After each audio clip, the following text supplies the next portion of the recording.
Bom dia, alunos. Hoje nós vamos iniciar nossa aula com um capítulo novo, tá bom? Hoje a gente vai trabalhar aqui o capítulo 5. Dentro desse capítulo 5, nós vamos trabalhar os métodos contraceptíveis. Na verdade, é uma continuação de todos os capítulos que a gente já vem trabalhando, né? Então, a gente já viu aí o sistema reprodutor feminino e masculino.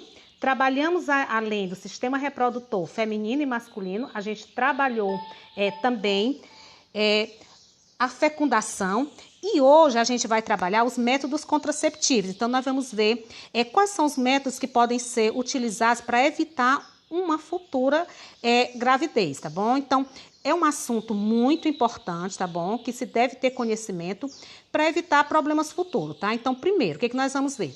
Que os métodos anticoncepcionais, eles estão divididos em 5 grupos, que é o que nós chamamos, que você pode observar aqui nessa tabela que eu tenho aqui. Então, que métodos nós temos? São os métodos naturais, também pode ser chamado de abstinência ou também comportamentais, tá bom?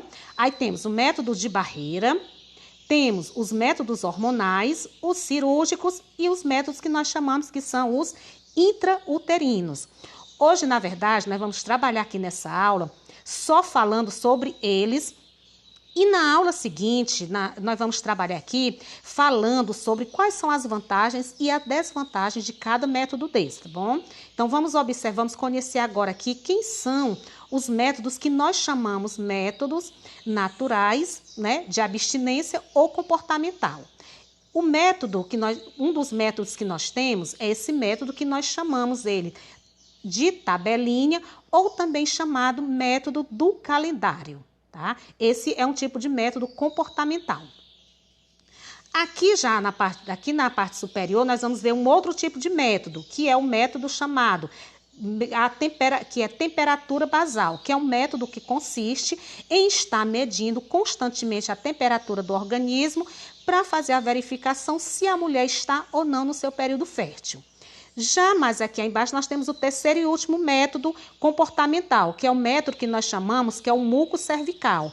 No caso desse tipo de método aqui, também é feito várias vezes ao dia e a mulher vai observar, na verdade ela vai observar a elasticidade desse muco que é retirado do canal vaginal e observando ela vai dizer se está ou não no seu período fértil. Na verdade, esses tipos de métodos comportamentais aqui, ele vai verificar se a mulher está ou não no seu período fértil. E aí a gente vem para cá, que são os métodos de barreira. No método de barreira, nós vamos identificar aqui a camisinha masculina, a camisinha feminina.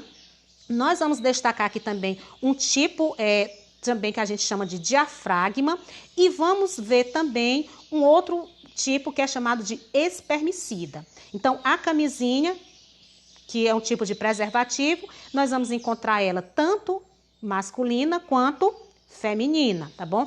Ambas têm a mesma eficácia, ambas são feitas do mesmo tipo de produto. E temos aqui esse dispositivo que nós chamamos, que aqui é o diafragma, tá bom? Que é um método de barreira. E vamos para os métodos hormonais. Então, aqui dentro desses métodos que nós vamos trabalhar, que são os métodos hormonais, que são os métodos que fazem a utilização de hormônios. Então, nós vamos ter aqui, a pílula anticoncepcional, que vem uma cartela com a utilização de 3 semanas consecutivas. Temos também as injeções, que já tem um período maior de uso, que pode ser utilizada por 3 meses, que você toma uma dose e ela vai funcionar por 3 meses. Temos os implantes, que são adesivos, que são colocados na pele, tá bom?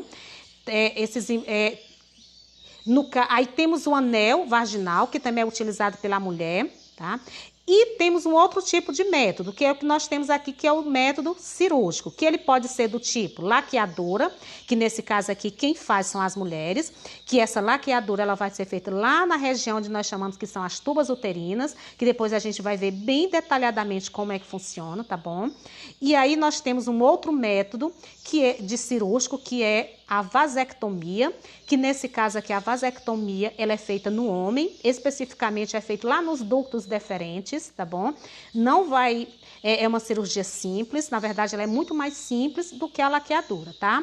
E nosso último tipo, que é que nós chamamos de métodos intrauterinos, que nesse caso aqui nós vamos utilizar esse material que vocês estão vendo aqui, que ele é chamado de DIU. No caso, esses intrauterinos aqui, para serem colocados, é preciso que seja feito por um médico, e esse tipo de método aqui, ele tem uma durabilidade de 5 anos. Então, esse é o nosso conteúdo que nós vamos trabalhar, e na próxima aula nós vamos trabalhar aqui as vantagens e as desvantagens de cada método desse, tá bom?